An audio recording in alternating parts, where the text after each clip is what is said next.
इस वीडियो में जो है हम लोग पढ़ने वाले हैं Newton's laws on the system. तो हेडिंग लगा लीजिए, Newton's laws on the system, कि न्यूटन्स लॉ जो है किसी सिस्टम पे कैसे लगाते हैं। ठीक है ना। चलिए, तो मान लेते हैं कि कोई एक सिस्टम है ऐसे, ठीक है, और ये सिस्टम जो है बहुत सारे मास से मिलकर बना है। जैसे मान लो m1 मास है, m2 मास है, m3 मास है, m4 मास है, m5 मास है, m6 मास है, और ऐसे करते करते करते करते बहुत सारा मास है, mn मास है। ठीक है, बहुत सारा मास है। ठीक है ना। अब हुआ क्या कि इसको जो है हम ऐसे खींच दिए ए एक्सेलरेशन से। इस पूरे सिस्टम को जो है, पूरा सिस्टम है, हम इसको ऐसे जो है कोई फोर्स, एक्सटर्नल फोर्स से इसको इस तरफ खींच दिए। तो बताओ कि अगर एक्सटर्नल फोर्स से अगर हम इसको इस तरह से खींच देंगे तो होगा क्या, समझना, ध्यान से समझना, ध्यान से। अगर हम इसको इधर खींच रहे हैं, ठीक है ना, तो हमको जो एक्सटर्नल फोर्स अभी देखना नहीं है। यहाँ पे समझो कि m1 पे अगर हम नेट फोर्स देखना चाहते हैं m1 पे, तो m1 पे कौन कौन सा नेट फोर्स लग सकता है, कौन जो है इस पे m1 पे फोर्स लगा सकता है।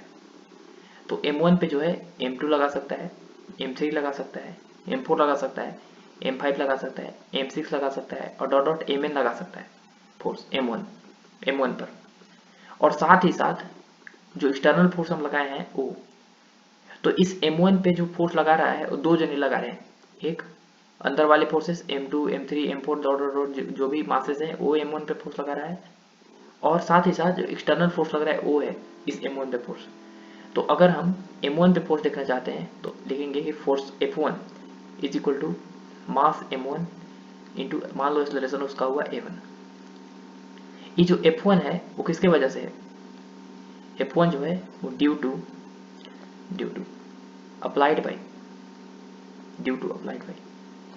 m2 m3 m4 और डॉट डॉट डॉट mn, ये सारे जो मासेस हैं ये m1 पे फोर्स अप्लाई कर रहे हैं, प्लस ये जो एक्सटर्नल फोर्स लगाए हैं वो जो है वो भी जो है m1 पे फोर्स कंसिडर करेंगे। क्लियर हुआ। मतलब m1 पे फोर्स जो है m2 m3 m4 dot dot dot जितना भी mn मास है ये लगा रहे हैं m1 पे फोर्स, और एक्सटर्नल फोर्स है दोनों मिला के F1 फोर्स है। उसी तरह F2 फोर्स लिखेंगे। अगर हम F2 मतलब m2 मास पे फोर्स, तो m2 मास पे फोर्स लिखेंगे m2 इंटू a2, मास m2 इंटू एक्सेलरेशन a2 का, m2 मास का। अब बताओ कि F2 किसके कारण है। तो F2 जो है वो m1 जो है m2 पे जो फोर्स लगाया, प्लस m3 जो m2 पे फोर्स लगाया, m4 जो m2 पे फोर्स लगाया, m5 जो m2 पे फोर्स लगाया, m6 जो m2 पे फोर्स लगाया, mn जो m2 पे फोर्स लगाया, वो सारे फोर्सेस प्लस जो एक्सटर्नल फोर्स लगा उसके कारण है। ठीक है, तो लिखने के लिए जरूरत नहीं है। उसी तरह अगर तीसरा मास पे फोर्स देखा जाए m3 पे, तो m3 जो है, m3 को छोड़ के सारे मासेस जो है m3 पे जो फोर्स लगा रहे हैं अंदर वाले वो प्लस एक्सटर्नल फोर्स, तो m3 इंटू a3। ठीक है, प्लस करते करते करते करते अगर Fn माने mn मास पे अगर फोर्स देखा जाए, mn मास पे, तो mn मास पे कौन कौन फोर्स लगा रहे हैं। तो mn मास पे m1 m2 m3 dot dot dot dot mn-1 वाला जो पार्टिकल्स होगा वो जो है mn पे जो फोर्स लगा रहा है वो प्लस एक्सटर्नल फोर्स लग रहा है वो जो है यहाँ पे F लिखा हुआ है इक्वल टू mn इंटू उसका एक्सेलरेशन को मान ले m। अब इन सारे F1 F2 F3 सारे को क्या करेंगे, हम जोड़ेंगे। तो अगर जोड़ेंगे तो F1 plus F2 plus F3 plus F4 plus F5 plus करते करते करते करते Fn बराबर ऐसे लिखेंगे m1 into a1 plus m2 into a2 plus m3 into a3 plus करते करते mn इंटू n। आए समझ में, अच्छी बात है। अब बताओ कि F1 plus F2 plus F3 plus F4 plus मिलकर क्या बना लेगा, F नेट बना लेगा। F क्या बना लेगा, नेट बना लेगा, बराबर m1 a1 plus m2 a2 plus m3 n3 और प्लस करते करते करते mn n। ठीक है, अच्छी बात है, हो गया। लेकिन जो F नेट है, F नेट ये एक्चुअल में है क्या, इसको बारे में थोड़ा सा हम तुमको बता रहे हैं, आराम से समझना। ये जो एफ नेट है, एफ नेट वो दो जो है फोर्सेस के कारण आया है। दो फोर्सेस क्या क्या है, दो फोर्सेस है कि F1 जो है वो किसके कारण आ रहा था, दो फोर्सेस के कारण। एक अंदर वाला जो मास है, जो इंटरनल मासेस है वो जो है फोर्स लगा रहे थे, प्लस एक्सटर्नल फोर्स जो है उसके कारण आ रहा था F1। उसी तरह F2 भी वही, अंदर वाले मासेस जो है एक दूसरे को फोर्स लगा रहे हैं, उसी तरह प्लस एक्सटर्नल फोर्स था उसके कारण F2। तो उसी तरह नेट फोर्स जो आएगा वो जो है वो दो तरह के कारण आएगा। एक आएगा एक्सटर्नल फोर्स के कारण, एक्सटर्नल फोर्स के कारण, प्लस एक आएगा इंटरनल फोर्स के कारण। ठीक है, इंटरनल नेट फोर्स के कारण बराबर M1A1 plus M2A2 plus M3A3 plus M3A3 और प्लस करते करते MnAn। ठीक है, अच्छा ठीक है, यहाँ पे समझो आराम से। एक बात बताओ कि F इंटरनल नेट कितना है, F इंटरनल फोर्स कितना है, समझो। एक बात बताओ, सुनो ध्यान से सुनना। F1 फोर्स जब निकाल रहे थे, जब F1 फोर्स, तो F1 फोर्स जो है, F1 फोर्स वो क्या था, F1 फोर्स था कि M2 मास जो है वो M1 मास पे कितना फोर्स लगा रहा है। ठीक है, F1 फोर्स जब निकाल रहे थे तो देखे कि M2 मास जो है वो M1 फोर्स पे, M1 मास पे कितना फोर्स लगा रहा है अट्रैक्शन का। ठीक है, उसी तरह जब तुम F2 फोर्स निकाले, जब F2 फोर्स निकाले तो F2 फोर्स में देखा गया कि M2 मास पे M1 मास कितना फोर्स लगा रहा है वो। देखो ध्यान से कि जो इंटरनल फोर्सेस थे, इंटरनल फोर्सेस थे वो पेयर बना के तो क्या हो गए, कैंसिल हो गए। वो तो पेयर बना के क्या हो गए, कैंसिल हो गए। उसी तरह अगर हम F1 फोर्स निकाल रहे थे तो F1 फोर्स निकाल रहे थे तो देखे रहे थे कि M3 मास M1 पे कितना फोर्स एक्सर्ट कर रहा है। क्या बोले हम कि अगर जब हम F1 फोर्स निकाल रहे थे तो देख रहे थे कि इस M1 मास पे F3 मास जो है कितना फोर्स अट्रैक्ट कर रहा है, इसको किस फोर्स से अट्रैक्ट कर रहा है, ग्रेविटेशनल फोर्स से। उसी तरह बाई एक्शन रिएक्शन पेयर जब F3 मतलब M3 मास पे जब फोर्स देखा गया, M3 मास पे, तो M3 मास पे भी जो M1 फोर्स जो है अट्रैक्ट किया, तो इसको जो है इसके तो M3 मास को जो है अट्रैक्ट किया, उसी तरह M3 मास M1 को अपनी तरफ अट्रैक्ट किया। देखो इक्वल अपोजिट है, तो ए फोर्सेस जो है पेयर बना के क्या हो गया, कैंसिल। उसी तरह M4 मास जो है M1 पे फोर्स लगाया तो M1 मास भी M4 पे फोर्स लगाया, वो भी इक्वल अपोजिट, वो भी इंटरनल फोर्सेस पेयर बना के कैंसिल हो गए। उसी तरह M6 मास M1 पे फोर्स लगाया तो M6 मास अगर M1 पे फोर्स लगा रहा है ऐसे, M5 मास जो है M1 पे फोर्स लगा रहा है तो M1 मास भी M5 पे फोर्स लगा रहा है। वो इंटरनल फोर्सेस जो है पेयर बना के क्या हो जा रहे हैं, कैंसिल हो जा रहे हैं। जितना फोर्स ए इस पे लगा रहा है उतना ही फोर्स ए लगा रहा है, कैंसिल, इक्वल अपोजिट। आ रहा समझ में। इसलिए यहाँ पर इंटरनल फोर्सेस का जो यहाँ पे योगदान है वो कितना है, 0 है। टोटल इंटरनल फोर्स अगर जोड़ा जाएगा तो इक्वल अपोजिट जो हो गए मिलकर कितना बना लेंगे, 0।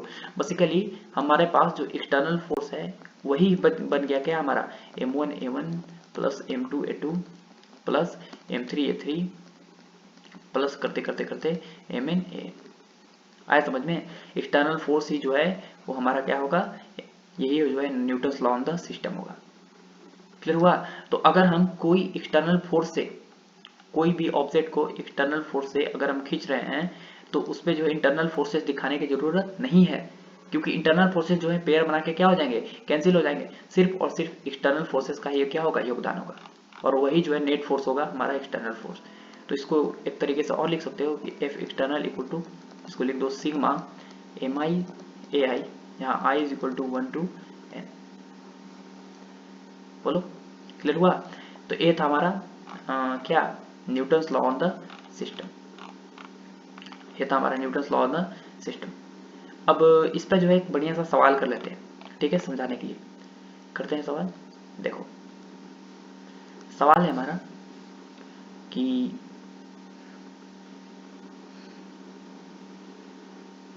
ऐसे है, सवाल है, ध्यान से सुनना, कि यहाँ पर एक सीलिंग है और सीलिंग के साथ एक रॉप लटका हुआ है, ऐसे रॉप लटका हुआ है, और इस रॉप के साथ 3 ठो मंकी जो है वो लटके हुए हैं ऐसे ऐसे 3 ठो मंकी जो है यहाँ पे लटके हुए हैं।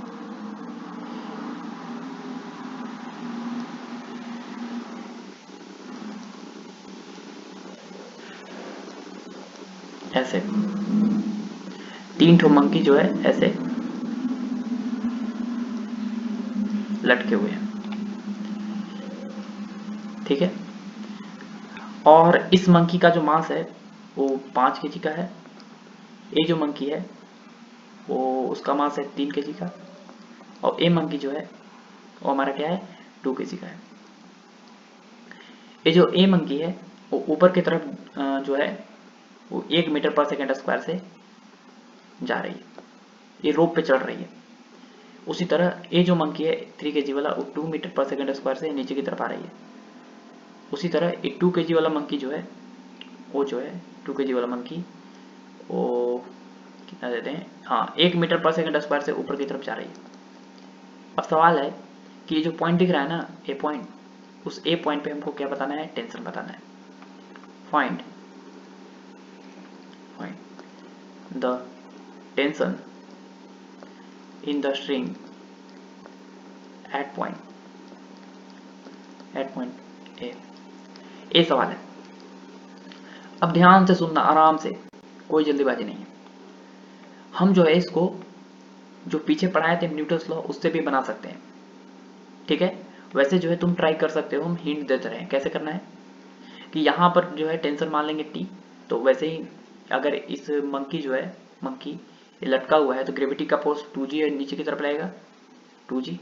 उसी तरह इस पे ग्रेविटी का फोर्स लगेगा नीचे की तरफ 3g, ठीक है। इस पे 2g का फोर्स लगेगा नीचे की तरफ, इस पे 3g का फोर्स लगेगा, इस पे 5g का फोर्स लगेगा।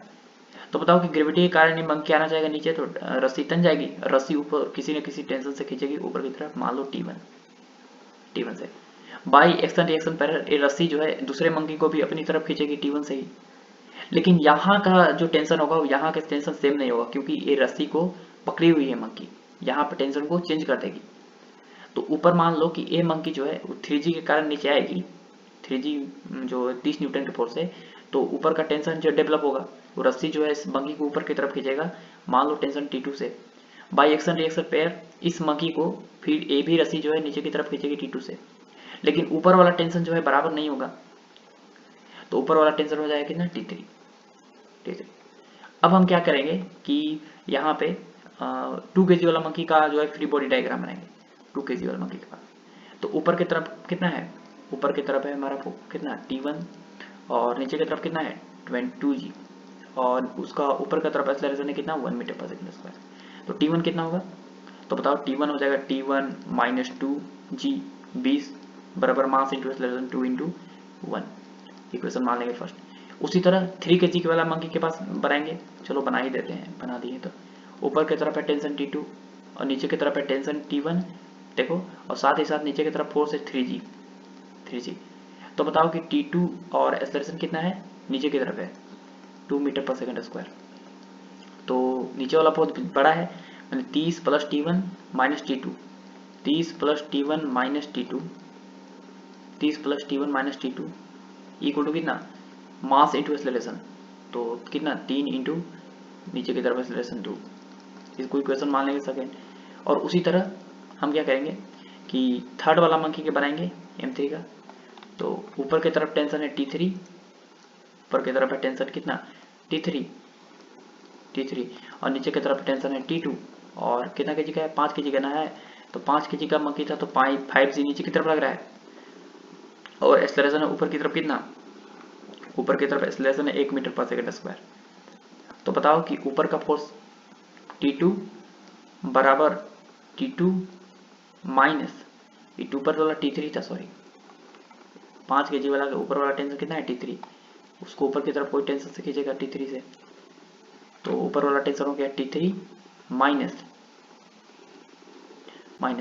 T2 प्लस 5g, T2 और plus 5g, T3 minus T2 plus 5g बराबर मास इंटू एक्सेलरेशन। मास कितना है, ये नीचे की तरफ तो नहीं ना एक्सेलरेशन था, ऊपर की तरफ था 5 केजी वाला, ऊपर की तरफ था, सॉरी ऊपर की तरफ है 1 मीटर पर सेकंड स्क्वायर से बराबर मास इंटू एक्सेलरेशन, तो 5 इंटू 1। इक्वेशन थर्ड, इन दोनों तीनों इक्वेशन को तुमको सॉल्व करना है और निकाल लेना है क्या, T1 T2 और T3, ठीक है, T1 T2 और T3 निकाल लेना है, ठीक है।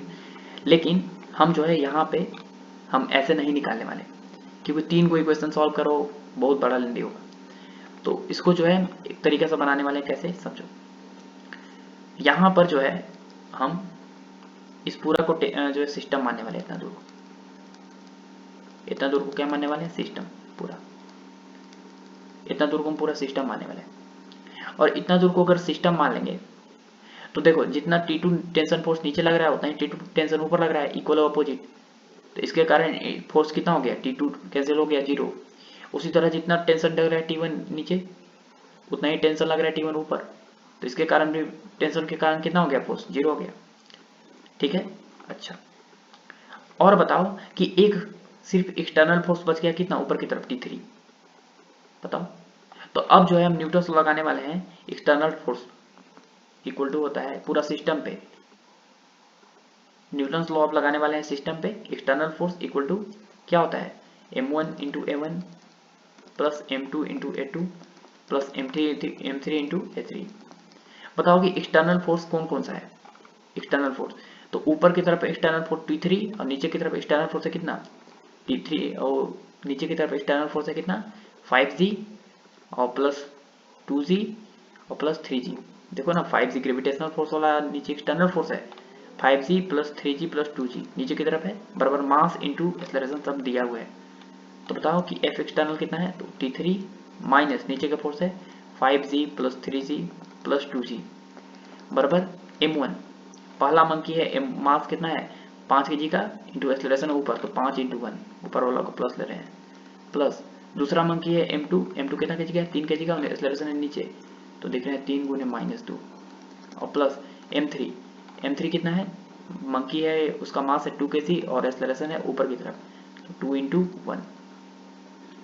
अब बताओ कि यहाँ पे T3 माइनस 50 30 80 होगी 100, ये 100 हो गया बराबर 5 और 3 दूना माइनस 6 और प्लस कितना 2, 5 2 7 7 में 6 गया 1, तो T3 माइनस 100 बराबर कितना हो गया 1।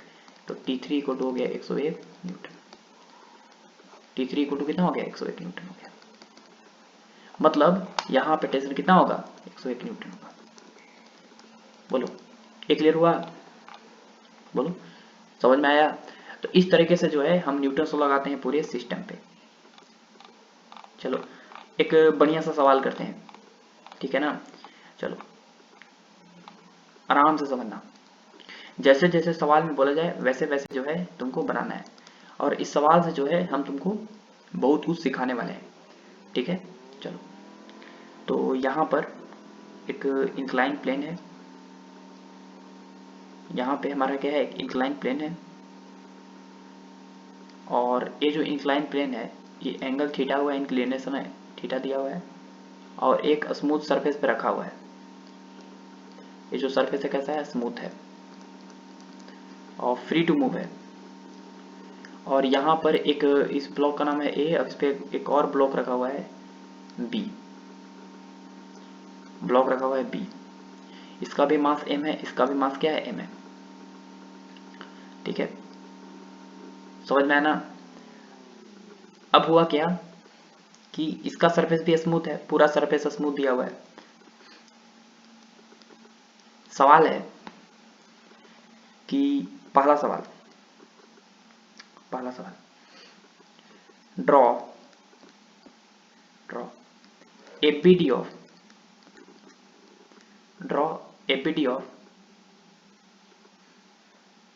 Block A and block B। Draw ABD of block A and block B। मैंने ब्लॉक A और ब्लॉक B का क्या बनाना है, तुमको ABD बनाना है। अब ध्यान से सुनो, पहले एक बात बता रहे हैं यहाँ पे कि ब्लॉक B जो है वो A के रिस्पेक्ट में आना चाहेगा नीचे। ये जैसे ही ब्लॉक नीचे आना चाहेगा तो इसके पास एक एक्सेलरेशन आएगा इधर की तरफ, इधर मान लो A, और इसके तरफ इस जगह एक्सेलरेशन आएगा B। तो ये जो B एक्सेलरेशन है, ये B एक्सेलरेशन ये ग्राउंड के रिस्पेक्ट में नहीं है। ये जो ब्लॉक B जो है वो ब्लॉक A के रिस्पेक्ट में नीचे आ रहा है, क्योंकि ब्लॉक B जो है कहाँ पे चल रहा है, A पे चल रहा है। तो ब्लॉक B का जो एक्सेलरेशन है वो A के रिस्पेक्ट में B है, इस तरह पे। अगर हमको ग्राउंड के रिस्पेक्ट में एक्सेलरेशन चाहिए बी का, तो acceleration of block B with respect to A is equal to लिखेंगे acceleration of B minus acceleration of A. अगर हमको एक्सेलरेशन ऑफ बी निकालना है ग्राउंड के रिस्पेक्ट में, तो हमको करना क्या करना पड़ेगा कि बी का एक्सेलरेशन ए के रिस्पेक्ट में उसके साथ ए का एक्सेलरेशन क्या करना पड़ेगा, जोड़ना पड़ेगा वेक्टोरियली। क्या है, वेक्टोरियली जोड़ना पड़ेगा। मतलब बी का एक्सेलरेशन जो है वो इधर की तरफ, ए का एक्सेलरेशन है इधर की तरफ ए, और इसके एक्सेलरेशन है बी इधर की तरफ, और ये होगा हमारा पाई माइनस थीटा, तो नेट एक्सेलरेशन जो है इधर कहीं आएगा, बी और ए का दोनों का रिजल्टेंट। ये होगा हमारा बी का एक्सेलरेशन किसके रिस्पेक्ट में, ग्राउंड के रिस्पेक्ट में। तो आगे हम एनालाइज करते हैं। पहले तो हम ब्लॉक ए और ब्लॉक बी का क्या ड्रॉ करने वाले हैं, एक बीडी ड्रॉ करने वाले हैं। तो स्टार्ट करते हैं हमारा, पहले ब्लॉक ए का जो है बीडी बनाते हैं, ठीक है ना। चलो, तो यहाँ पर ये हमारा है ब्लॉक, ये हमारा है ब्लॉक, ठीक है। और यहाँ पर ऐसे जो है सरफेस है, ऐसे ये हमारा है ब्लॉक ए और ये हमारा ब्लॉक बी। लेकिन हमको सिर्फ ब्लॉक ए का एबीडी बनाना है, तो हम क्या करते हैं कि ब्लॉक ए का एबीडी कैसे बना सकते हैं, ध्यान से सुनना। यहाँ पर इसका मास m है और ये सरफेस स्मूथ सरफेस पे रखा हुआ है। अब होगा क्या, स्मूथ सरफेस पे रखा हुआ है तो इसका ग्रेविटेशनल का फोर्स लगेगा mg नीचे की तरफ, mg। जैसे ही ग्रेविटी के कारण ये ब्लॉक ए जो है जाना चाहेगा नीचे, तो ग्राउंड जो है ऊपर की तरफ पुल करेगा, सॉरी पुश करेगा, और वो जो पुश का है क्या होता है, नॉर्मल रिएक्शन का होता है, एन टेस्ट। उसी तरह ब्लॉक बी जो है इसके सरफेस पर रखा हुआ था, तो इसको जो है वो नॉर्मल फोर्स नीचे की तरफ एग्जर्ट करेगा एन, ठीक है। अच्छी बात है, यहाँ पे ध्यान से सुनना, ध्यान से सुनो। एक बात बताओ कि ए एंगल था थीटा, तो ए वाला भी एंगल कितना होगा, ए वाला भी एंगल होगा थीटा। एन का ई कॉम्पोनेंट होगा एन कॉस थीटा और एन का ई कॉम्पोनेंट होगा N sine theta. N sine theta जो है उसके कारण ए ब्लॉक ए जो है इस डायरेक्शन में एक एक्सेलरेशन आएगा, उसका नाम दे दिए हम कितना, ए, ठीक है। एन कॉस थीटा के कारण जाना चाहेगा ब्लॉक नीचे, लेकिन ये जो पुश करेगा ऊपर तरफ ग्राउंड, वो एन डैश है उसको ओवरकम करेगा, ठीक है। और एन डैश इक्वल टू होगा N cos theta plus M C. अभी न्यूट्रल फ्लो लगाया नहीं है, अभी तो हमको एबीडी बनाना है सिर्फ। चलो, और जो है इस पर कोई दिखाने वाला नहीं है। अब बी का बनाते हैं, देखो ध्यान से, बी का बनाते हैं, बी का बनाते हैं। तो बी जो है कुछ ऐसा है, ऐसे देखो। जैसे जो है ये हमारा ब्लॉक बी है, जैसे बी जो है ए को नॉर्मल रिएक्शन लगाया, उसी तरह ए जो है वो बी के सरफेस को ऊपर की तरफ पुश करेगा ऐसे, एन से, वही नॉर्मल रिएक्शन एन से। थोड़ा सा टेढ़ा मेढ़ा बन गया, सीधा कर लेते हैं, ठीक है ना, ऐसे ऐसे ऊपर की तरफ। अब बताओ कि यहाँ पर अगर हम वर्टिकल लाइन ड्रॉ करें, तो वही नॉर्मल फोर्स एन होगा और ये होगा एंगल थीटा। तो एन का एक कॉम्पोनेंट आएगा एन कॉस थीटा और एन का एक कॉम्पोनेंट आएगा कितना, एन साइन थीटा। और बताओ कि इसका मास था स्मॉल एम, तो ग्रेविटी का फोर्स लगेगा नीचे की तरफ एम जी, और कुछ होगा नहीं, एन कॉस थीटा और नीचे की तरफ हो गया एम जी, और कुछ एन साइन थीटा है। हाँ, और इसके तरफ यहाँ पर बी के पास एक्सेलरेशन है कितना, बी के पास एक्सेलरेशन है, इधर की तरफ ए है और इधर की तरफ है बी, ठीक है। इधर की तरफ बी है और इधर की तरफ ए है, ठीक है। अच्छा, कर लिया इतना। अब देखो ध्यान से, अगला चीज क्या करना है, अगला चीज दूसरा है, दूसरा सवाल। पहला सवाल तो बना लिए, draw A B D of A and B. दूसरा सवाल है कि apply Newton's law on A and B, block A in पहला हॉरिजॉन्टल डायरेक्शन, ये नंबर है हॉरिजॉन्टल डायरेक्शन, दूसरा वर्टिकल डायरेक्शन। पहले जो है न्यूटन्स लॉ लगाओ तुम ब्लॉक ए पे, हॉरिजॉन्टल डायरेक्शन में और वर्टिकल डायरेक्शन में, बिल्कुल निकाल देंगे, कोई जल्दीबाजी नहीं है, आराम से समझो। ध्यान से समझना। यहाँ पे देखो, हम जो है हॉरिजॉन्टल डायरेक्शन में न्यूटन लॉ लगाने वाले हैं। तो हॉरिजॉन्टल डायरेक्शन में कौन कौन से फोर्सेस हैं पहले देखो। हॉरिजॉन्टल डायरेक्शन में ध्यान से देखो, हॉरिजॉन्टल डायरेक्शन में ब्लॉक ए पर सिर्फ और सिर्फ एक ही फोर्स है एन साइन थीटा, और N sine theta equal to होगा M into A, mass into acceleration. तो N sine theta is equal to हो जाएगा मास इंटू एक्सेलरेशन, इक्वेशन मान लो फर्स्ट। उसी तरह वर्टिकल डायरेक्शन में लगाते हैं न्यूटन लॉ। तो वर्टिकल डायरेक्शन में क्या होगा, वर्टिकल डायरेक्शन में कि वर्टिकल डायरेक्शन में कितना कौन कौन फोर्स है। ये वर्टिकल डायरेक्शन में किसी भी प्रकार का एक्सेलरेशन नहीं है। मतलब क्या कि ऊपर का force N dash equal to N cos theta plus कितना एम जी। तो एन डैश इक्वल टू हो जाएगा N cos theta plus M G, ठीक है ना, N cos theta plus M G. तो यहाँ पर हो जाएगा एन कॉस थीटा प्लस कितना एम जी बराबर कितना हो जाएगा एन डैश हो जाएगा। बोलो क्लियर हुआ। ए हो गया हमारा इक्वेशन नंबर सेकेंड। पहला सवाल बना लिए हॉरिजॉन्टल और वर्टिकल डायरेक्शन में, ब्लॉक ए पे जो है न्यूटन्स लॉ लगा लिए। दूसरा काम क्या करना है, दूसरा काम समझो, दूसरा काम करना है, दूसरा काम apply Newton's law on block B along इन पहला हॉरिजॉन्टल डायरेक्शन, दूसरा वर्टिकल डायरेक्शन, तीसरा हॉरिजॉन्टल डायरेक्शन, दूसरा वर्टिकल डायरेक्शन, तीसरा along इंक्लाइन प्लेन, और चौथा है हमारा perpendicular to the incline plane. आराम से समझो, ठीक है ना। हमको हॉरिजॉन्टल डायरेक्शन में, वर्टिकल डायरेक्शन में along इंक्लाइन प्लेन और perpendicular to the incline plane जो है हमको न्यूटन्स लॉ लगाना है। तो लगा देंगे। हम थोड़ा सा ब्लॉक बी का जो है फिर से स्ट्रक्चर थोड़ा सा हम ड्रॉ कर लेते हैं, ठीक है ना, आराम से समझना। थोड़ा सा गलत बन गया, ऐसे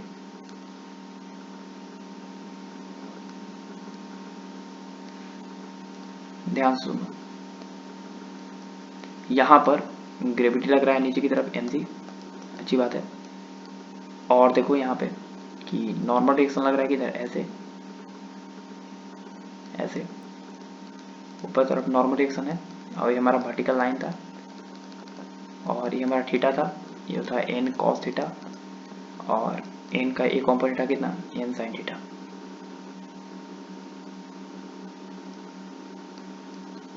एन साइन थीटा, और इस डायरेक्शन में एक्सेलरेशन था कितना ए था, और इस डायरेक्शन में एक्सेलरेशन कितना था ब्लॉक के पास बी था, ठीक है। अभी भी कितना होगा थीटा होगा, इतना तो सबको पता होगा। अब सबसे पहले हमको क्या लगाना है, कौन सा डायरेक्शन में, हॉरिजॉन्टल डायरेक्शन में, अच्छी बात है हॉरिजॉन्टल डायरेक्शन में। तो बताओ कि हॉरिजॉन्टल बी का एक कंपोनेंट कितना होगा हॉरिजॉन्टल डायरेक्शन में, बी का कॉस थीटा। तो इधर की तरफ आएगा बी का कॉस थीटा, और नीचे की तरफ आएगा बी का साइन थीटा एक्सेलरेशन। तो बताओ कि न्यूटन्स लॉ हम हॉरिजॉन्टल डायरेक्शन में अगर लगाते हैं, हॉरिजॉन्टल डायरेक्शन में तो होगा क्या समझो।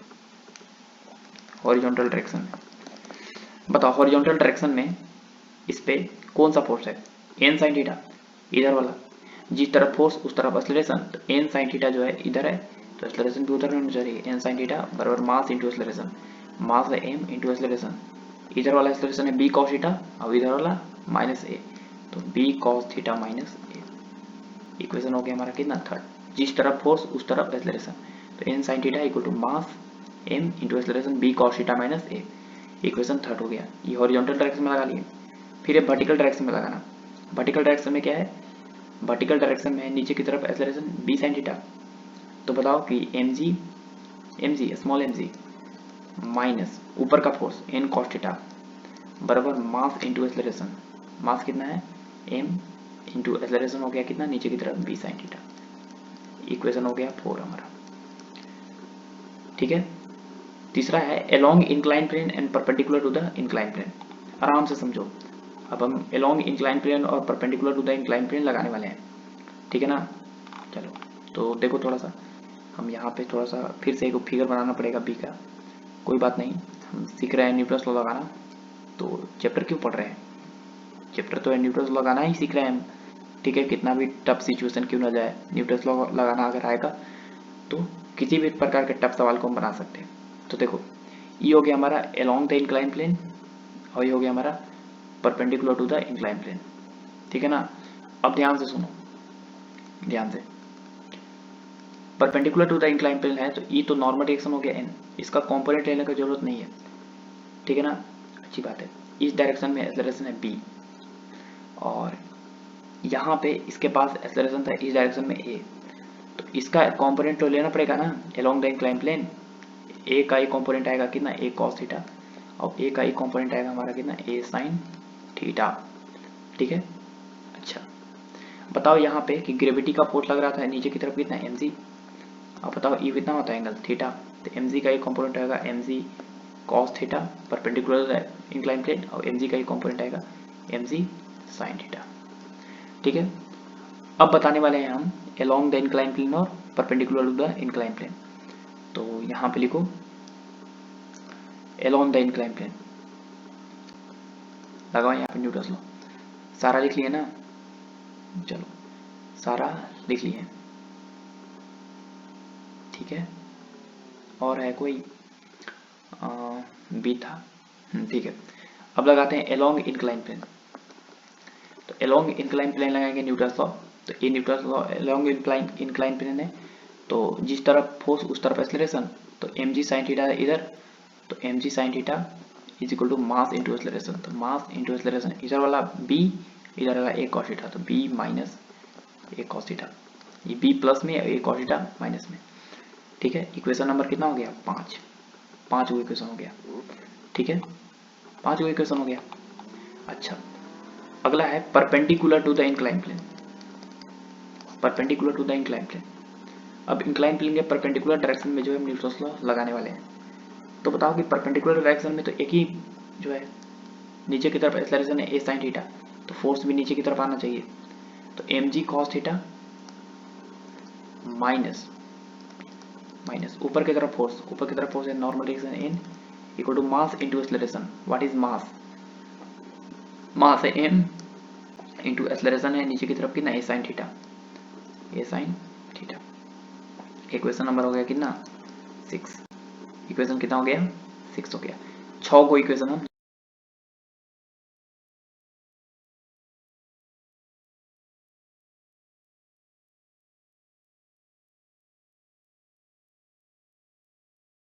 चलो इतना 6 को इक्वेशन हम निकाल लिए, क्लियर हुआ ना। अब जो है हम अगला एक और काम करने वाले हैं, एक और काम करो, ड्रॉ ड्रॉ, ये क्या सवाल है, तीसरा सवाल है, draw APD of A plus B and apply Newton's law on A plus B. पहले जो है, अब जो है हमको ए प्लस बी दोनों का जो है एपीडी ड्रॉ करना है और अप्लाई करना है हमको न्यूटन्स लॉ, ठीक है, कर देंगे, बिल्कुल कर देंगे। चलो आराम से समझना, यहाँ पर हमारा इंक्लाइन प्लेन है, ठीक है, और यहाँ पे हमारा इंक्लाइन प्लेन है, और ऐसे जो है दिया हुआ है। अब बताओ यहाँ पे कि यहाँ पर एक ब्लॉक ए है और यहाँ पे वही ब्लॉक बी था, ऐसे बताओ कि एक दूसरे पे नॉर्मल फोर्स लगाएंगे, ऐसे बिल्कुल लगाएंगे नॉर्मल फोर्स। अच्छा दूसरा काम क्या होगा, ए और बी दोनों को बना रहे हैं, ए प्लस बी दोनों को, ए प्लस बी दोनों को, ठीक है ना, अच्छी बात है। और भी देखो ध्यान से कि यहाँ पर एक वर्टिकल लाइन ड्रॉ कर रहे हैं और एक हॉरिजॉन्टल लाइन ड्रॉ कर रहे हैं, ठीक है ना। तो बताओ कि ए नॉर्मल लग रहा है तो ए भी नॉर्मल लग रहा है, एक दूसरे को पेयर बना के कैंसिल हो जाएगा, दोनों पे बना रहे हैं तो सिर्फ इंटरनल फोर्स क्यों देखा है, ये नॉर्मल जितना ऊपर लगा रहा है उतना ही नीचे लगा रहा है, तो इसको दिखाने से कोई फर्क नहीं पड़ेगा, ठीक है ना। कंपोनेंट कंपोनेंट इसको लो या ना लो कोई फर्क नहीं है। यहाँ पे इस डायरेक्शन में कितना है एक्सेलरेशन ए, ठीक है, इस डायरेक्शन में एक्सेलरेशन है ए, ठीक है, अच्छी बात है। अच्छा, अब बताओ कि इसका मास था m और ग्रेविटी का फोर्स लग रहा है mg नीचे की तरफ mg, और नॉर्मल लग रहा है ऊपर की तरफ n डैश, ठीक है, n डैश लग रहा है नॉर्मल। और क्या है हमारा, और है हमारा हो गया। इस पे, अब इस पे देखते हैं, इस पे ग्रेविटी का फोर्स है mg, और इस डायरेक्शन में एक्सेलरेशन है इसका, इस डायरेक्शन में b, ठीक है, इस डायरेक्शन में एक्सेलरेशन हमारा कितना b है, इस डायरेक्शन में, ठीक है। अब हो गया इतना। इस b का दो कंपोनेंट आएगा, इधर आएगा b का cos थीटा इस डायरेक्शन में, और b नीचे आएगा b का sin थीटा, b का sin थीटा, ठीक है। अब हम जो है न्यूटन्स लॉ लगाते हैं, और कुछ है, और कुछ नहीं है, सारा चीज हम लिख लिए, ये ब्लॉक भी था हमारा। अब वर्टिकल डायरेक्शन में न्यूटन्स लॉ लगाते हैं, तो वर्टिकल डायरेक्शन में न्यूटन्स लॉ लगाते हैं a प्लस बी दोनों पर। तो वर्टिकल डायरेक्शन में a प्लस बी पे दोनों पे कौन कौन सा फोर्स है, mg और mg, mg और mg, दो तो mg प्लस mg, और ऊपर की तरफ कौन सा फोर्स है, एक n डैश, n डैश के अलावा कोई फोर्स नहीं है ऊपर की तरफ, माइनस n डैश, बराबर मास इंटू एक्सेलरेशन, नीचे की तरफ एक्सेलरेशन, क्योंकि नीचे की तरफ एक्सेलरेशन है b sin theta, b sin theta नीचे की तरफ एक्सेलरेशन है, तो m into b sin theta, ठीक है, m into b sin theta. बताओ 2mg minus n dash equal to हो गया m into b sin theta. Equation number हो गया 7। पीछे 6 को बना के रखे थे इक्वेशन, ये 7वां इक्वेशन हो गया। अच्छा, अगला जो है हॉरिजॉन्टल डायरेक्शन में लगाओ, इसमें हॉरिजॉन्टल डायरेक्शन में, हॉरिजॉन्टल डायरेक्शन में सिर्फ और सिर्फ कौन कौन फोर्स है, देखो इस ए पर, ए पे इधर की तरफ कोई फोर्स नहीं है, बी पर, बी पर, बी पे भी कोई फोर्स नहीं है, इधर कोई फोर्स नहीं है, इधर इस डायरेक्शन में ए और बी पे कोई दोनों पे कोई फोर्स नहीं है, तो जीरो, नेट एक्सटर्नल फोर्स कितना है, जीरो है, बराबर बराबर एम मास जो है, एम मास इधर की तरफ एक्सेलरेशन है कितना ए, तो स्मॉल एम इंटू ए, अरे एम मास के पास इधर की तरफ एक्सेलरेशन कितना था, एम है, प्लस प्लस इस एम मास के पास, इस एम मास के पास एक्सेलरेशन कितना है, तो यहाँ पे एक्सेलरेशन है ए और इधर है बी कॉस थीटा, तो हो गया कितना A minus B cos theta. देखो ना, इधर की तरफ एक्सेलरेशन है ए और इधर है बी कॉस थीटा, तो फाइनली ये ब्लॉक जा रहा है इधर, तो A minus B cos theta. Equation मान लो इसको 8।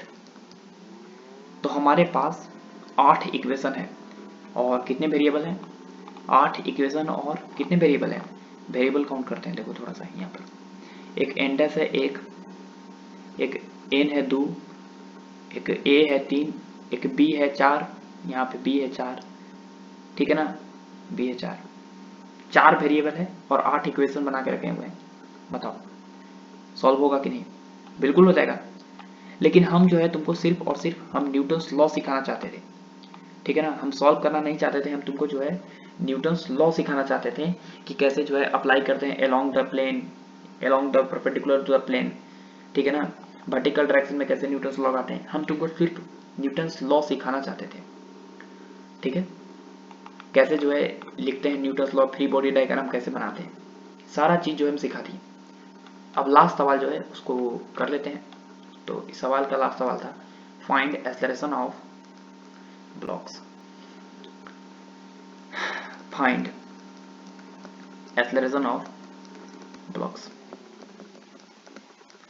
फाइंड एक्सेलरेशन ऑफ ब्लॉक्स, ये सवाल है, ठीक है, ये सवाल है हमारा, ये फाइंड करना है हमको कि ब्लॉक का एक्सेलरेशन बताओ। अब बताओ कि हमको ब्लॉक का एक्सेलरेशन फाइंड करना है, तो इस न्यूटन्स लॉ हम तुमको यहाँ पे लगाना ही नहीं सिखाएंगे, हम तुमको इक्वेशन को छाटना भी सिखाएंगे कि छाटते कैसे इक्वेशन को, ठीक है, हम इक्वेशन को छाटेंगे कैसे, 8 इक्वेशन में कौन कौन सॉल्व करेंगे कि ए और बी आ जाए, यही ना ए एक्सेलरेशन है ब्लॉक्स का, तो कौन कौन सा इक्वेशन देखेंगे कि ए और बी आ जाए, तो हम तुमको छाटना भी सिखाएंगे कैसे छाटते हैं। तो एक बात बताओ कि हमको सिर्फ ए और बी चाहिए, क्या चाहिए, ए और बी। तो कौन सा डायरेक्शन में न्यूटन लॉ लगाना सही रहेगा, हमको एन नहीं चाहिए, तो बताओ, हमको ए और बी नहीं चाहिए तो कौन सा डायरेक्शन में न्यूटन लॉ लगाना सही रहेगा। तो देखो आराम से समझना, ठीक ना। देखो हमको ए और बी चाहिए और एन नहीं चाहिए और एन डैश भी नहीं चाहिए, ए और बी चाहिए। तो नॉर्मल रिएक्शन इस तरीके से लगाएंगे, पहले तो एन डैश आएगा हमारा परपेंडिकुलर डायरेक्शन में, परपेंडिकुलर डायरेक्शन में जो है इस तरह से, वर्टिकल डायरेक्शन में न्यूटन लॉ लगाएंगे, तो वर्टिकल डायरेक्शन में न्यूटन लॉ लगाएंगे तो एन डैश आ जाएगा। तो वर्टिकल डायरेक्शन में तो हम लगाएंगे नहीं न्यूटन लॉ, एन डैश आ जाएगा। अच्छा एन, एन है वो क्या है हमारा, perpendicular to the incline plane, तो perpendicular to the incline plane नहीं लगाएंगे, perpendicular to the incline plane नहीं लगाएंगे तो एन और एन डैश नहीं आएगा। मतलब दो डायरेक्शन में जो है हम न्यूटन लॉ नहीं लगाने वाले, एक क्या, एक वर्टिकल डायरेक्शन में जिसमें एन डैश आ जाएगा, और एक perpendicular to the incline plane, ठीक है ना। तो हम जो है अब हॉरिजॉन्टल डायरेक्शन में न्यूटन लॉ लगाना चाहते हैं ए प्लस बी दोनों पर, ठीक है ना, ए प्लस बी दोनों पर। तो लगाओ Newton's law on A plus be in horizontal direction, ठीक है ना, हॉरिजॉन्टल डायरेक्शन। तो ए प्लस बी दोनों पर अगर हम जो है हॉरिजॉन्टल डायरेक्शन में न्यूटन्स लॉ लगाएंगे तो बताओ हॉरिजॉन्टल डायरेक्शन में, बताओ हॉरिजॉन्टल डायरेक्शन में ए पर भी कितना फोर्स है, जीरो, और बी पे भी जीरो फोर्स है, कोई फोर्स नहीं है, ठीक है। तो हम लिखेंगे ए प्लस बी दोनों में बात कर रहे हैं तो जीरो है, बराबर बराबर एम इंटू फर्स्ट वाला का acceleration plus M into second वाला का एक्सेलरेशन। बताओ एम फर्स्ट वाला का एक्सेलरेशन कितना है, इस एम मास का एक्सेलरेशन है ए इधर की तरफ, एम इंटू ए प्लस प्लस बी का एक्सेलरेशन कितना है, बी का एक्सेलरेशन बताओ, बी का एक्सेलरेशन है ए है आगे और बी कॉस थीटा है पीछे, तो लिखेंगे A minus B cos theta, A minus B cos theta, ठीक है। तो यहाँ पर हो जाएगा zero equal to M A plus M A minus M B cos theta, तो एम बी कॉस थीटा इधर आ जाएगा तो टू एम ए हो जाएगा, ये टू एम ए बराबर एम बी कॉस थीटा, तो यहाँ से एम कैंसिल, तो टू ए बराबर कितना हो गया, बी कॉस थीटा, ठीक है। तो कहीं पर हमको ए बराबर यूज करना आ जाए B by two cos theta तो वहाँ पे पुट कर सकते हैं, ठीक है। अच्छा अगला जो है हम वर्टिकल डायरेक्शन में तो न्यूटन लॉ नहीं लगा सकते हैं, क्योंकि वर्टिकल डायरेक्शन में लगाएंगे तो एन डैश आ जाएगा, देखो एन डैश है वर्टिकल डायरेक्शन में। तो अब जो है हम ए प्लस बी पे ब्लॉक बी पे लगाने वाले हैं, ब्लॉक बी पे इस तरह से लगाएंगे ताकि एन और एन डैश नहीं आए, ब्लॉक बी पे लगा दो, ब्लॉक ए पे लगाएंगे तो एन डैश आ जाएगा, ठीक है ना, या एन आ जाएगा। तो हम लगाने वाले हैं ब्लॉक बी पे हॉरिजॉन्टल डायरेक्शन में, ऐसे हॉरिजॉन्टल डायरेक्शन में अगर हम लगाएंगे ऐसे ऐसे तो बी पे सिर्फ बी पे ऑन ब्लॉक बी पे जो है हॉरिजॉन्टल डायरेक्शन में अगर हम लगाएंगे तो क्या होगा, along द इंक्लाइन प्लेन लगाते हैं, along the incline plane vertical direction में। तो कहाँ पर था, along द इंक्लाइन प्लेन, यहाँ पे देखो ए इक्वेशन को देखो कि mg नीचे है, mg नीचे है और mg का एक कॉम्पोनेंट है mg cos थीटा है। बताओ कि इस इक्वेशन में mg sin थीटा में mg sin थीटा और m इंटू बी माइनस ए cos थीटा में कहीं पर n और n डैश आया है, नहीं, तो n और n डैश नहीं आया है तो ए इक्वेशन हमारे बेनिफिट है कि नहीं, along the incline plane B पर, बी पर, ये बी पर लगाए हैं, देखो न्यूटन लॉ कहाँ पर लगाए हैं, बी पर लगाए हैं, यहाँ पे बी पे देख रहे हैं न्यूटन लॉ, देखो बी पर। तो बताओ कि ब्लॉक बी पे along द इंक्लाइन प्लेन लगाए हैं हॉरिजॉन्टल डायरेक्शन में, तो बताओ आया है कोई भी इक्वेशन, एन या एन डैश नहीं आया है, तो ये वाला इक्वेशन यूज कर सकते हो। देखो यहाँ पे mg sin थीटा जो है वो हॉरिजॉन्टल डायरेक्शन में along द इंक्लाइन प्लेन है, इधर बराबर मास इंटू एक्सेलरेशन, मास है कितना, मास है m इंटू एक्सेलरेशन है b आगे और a cos थीटा पीछे, तो b minus a cos theta.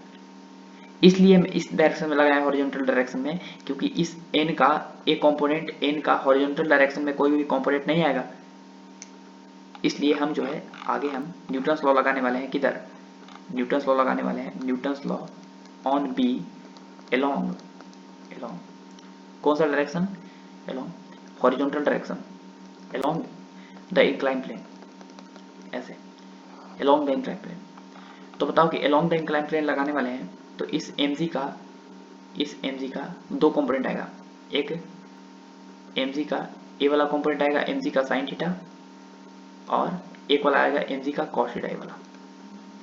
अब बताओ कि mg का साइन थीटा के कारण ब्लॉक जाना चाहेगा इधर और एक्सेलरेशन है b आगे इधर और एक्सेलरेशन है इधर की तरफ कितना, ये a है ना, तो a का ही कंपोनेंट आएगा, ये थीटा होता है तो a का ही कंपोनेंट आएगा a cos थीटा।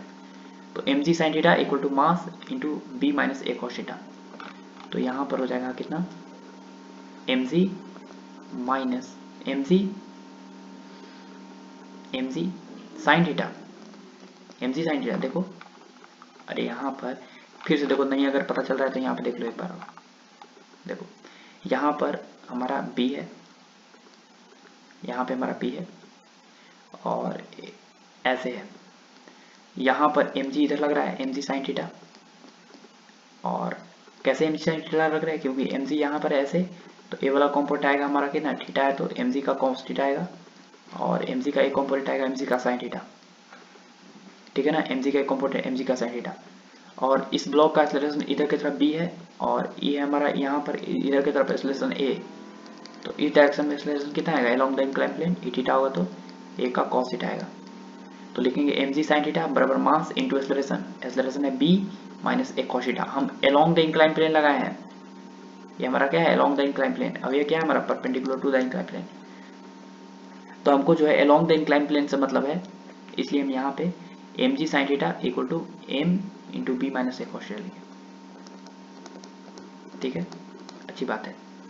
तो बताओ यहाँ पे कि mg sin थीटा, m से m cancel, g sin theta बराबर b minus what is a निकाल चुके हैं कितना, b by two cos theta, b by two cos theta. तो बताओ यहाँ पे b by two cos theta और पहले से एक और कॉस थीटा है, पहले से एक और कॉस थीटा है, a की जगह पे लिखा है b by two cos theta, अब यहाँ उठा के रख दिए हैं a की जगह पे, तो यहाँ पे हो जाएगा g साइन थीटा बराबर b minus b by two cos square theta. तो अगर हम b कॉमन लेंगे यहाँ पे तो g sine theta equal to b common लो तो हो जाएगा 2 minus cos square theta by कितना 2, तो b बराबर हो जाएगा 2g sine theta, 2g sine theta इसको मल्टीप्लाई किए और इसको नीचे ले आएंगे 2 माइनस कॉस स्क्वायर थीटा बराबर 2g sine theta by 2 minus cos square theta को लिखेंगे 1 माइनस साइन स्क्वायर थीटा, तो 1 माइनस और माइनस पहले से है तो प्लस हो जाएगा साइन स्क्वायर थीटा, तो हो जाएगा 2g sine theta by 1 plus sine square theta. ये b आ गया, जैसे ही b आ गया तो a भी निकाल सकते हो, a बराबर कितना हो जाएगा, a बराबर कितना हो जाएगा, a बराबर क्या है b by two cos theta है, निकाल चुके हैं पहले ही, जगह देखो ऊपर, समझ में है ना,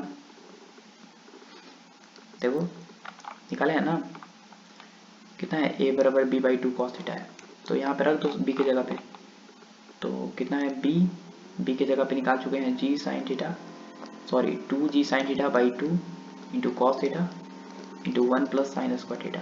अरे सिर्फ b की जगह पे पुट किए हैं और कुछ नहीं है, और पहले से कॉस थीटा था 2 पहले से था, 2 से 2 कैंसिल और आ गया मेरे पास g sine theta into cos theta by 1 plus sine square theta, ये आ गया, ठीक है, ए और बी निकाल दिए। एक्सेलरेशन फाइंड करना था तो क्लियर हुआ, एक्सेलरेशन फाइंड करना तो निकाल लिए।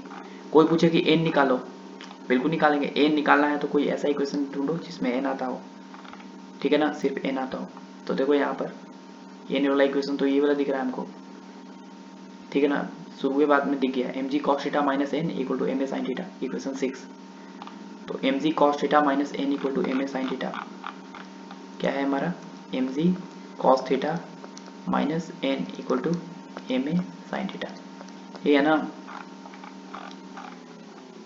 इक्वेशन 6 है, ठीक है। तो यहाँ पे mg cos theta minus N equal to M A sine theta, ठीक है। तो यहाँ पे n निकालना है तो n को इधर ले आओ, तो n इक्वल टू हो जाएगा क्या कॉमन हो जाएगा, m कॉमन हो जाएगा तो हो जाएगा g G plus G cos theta plus A sine theta.